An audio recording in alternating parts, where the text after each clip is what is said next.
victoire éclatante de l'équipe de France de handball, une nouvelle polémique de racisme dans un stade de football français et le bilan des équipes féminines et masculines de basket en Coupe d'Europe, c'est le menu de la revue sport du 12 octobre.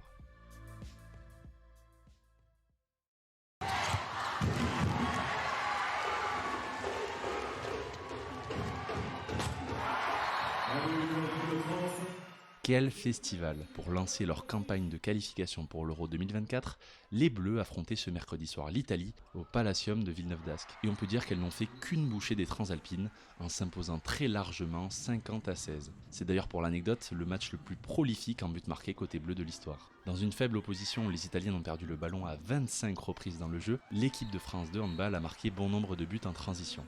À la pause, le tableau affichait déjà 29-9 en faveur de l'équipe de France, une large avance qui a permis au sélectionneur Olivier Crumbold de faire tourner son effectif. Cette rotation a permis à Dalila Abdesselam d'inscrire son premier but sous le maillot tricolore, mais aussi de revoir Méline Nokandi avec la tunique bleue après une longue blessure. Un résultat de bon augure à quelques mois des Jeux Olympiques, où les Bleus comptent bien défendre leur titre olympique de Tokyo.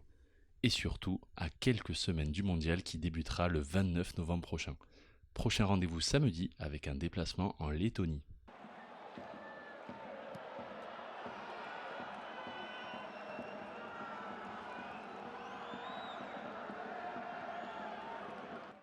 Une nouvelle fois, des supporters ne se sont pas fait remarquer par leur intelligence en tribune. Dans le cadre de la 10e journée de National, le Red Star a obtenu le point du nul au stade Marcel Picot de l'AS Nancy-Lorraine, un résultat qui restera anecdotique tant le spectacle en tribune a été bien triste. Des joueurs du Red Star ont dénoncé avoir été victimes de mimes et de cris de singe émis par les supporters lorrains.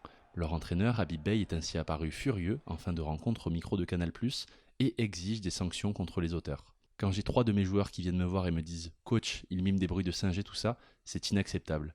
Et je vois les joueurs de Nancy aller saluer leurs supporters après ça, je me battrai toujours contre ces choses-là, j'espère qu'il y aura des sanctions. Et s'il attendait du soutien de la part de son homologue lorrain, l'entraîneur Benoît Pedretti, celui-ci s'est contenté de déclarer « Je n'ai rien vu, je ne sais pas s'il y a eu des mots ou des gestes ».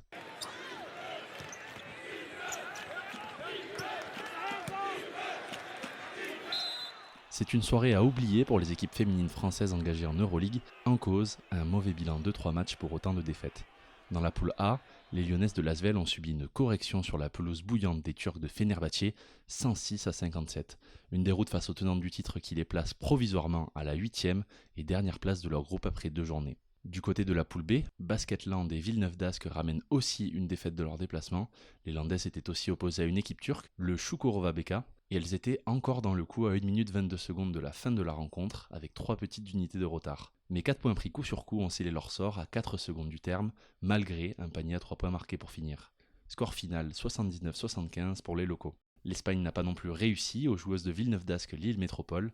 Face au CB Avenida de Salamanque, les nordistes, encore à 8 unités de leur adversaire au début du dernier quart-temps, ont cédé un 6-0 fatal pour perdre 79-65. Du côté de l'Eurocoupe féminine, les équipes de Bourges et de Charleville-Mézières ont fait sensation. Les Ardennaises de Flamme Corollo ont écrasé 108-42 les Athéniennes de l'Eleftheria Mochatou, dans un match à sens unique. Les Berruyères ont quant à elles évité le 100% de victoire turque en s'imposant 124-92 contre Antalya à domicile.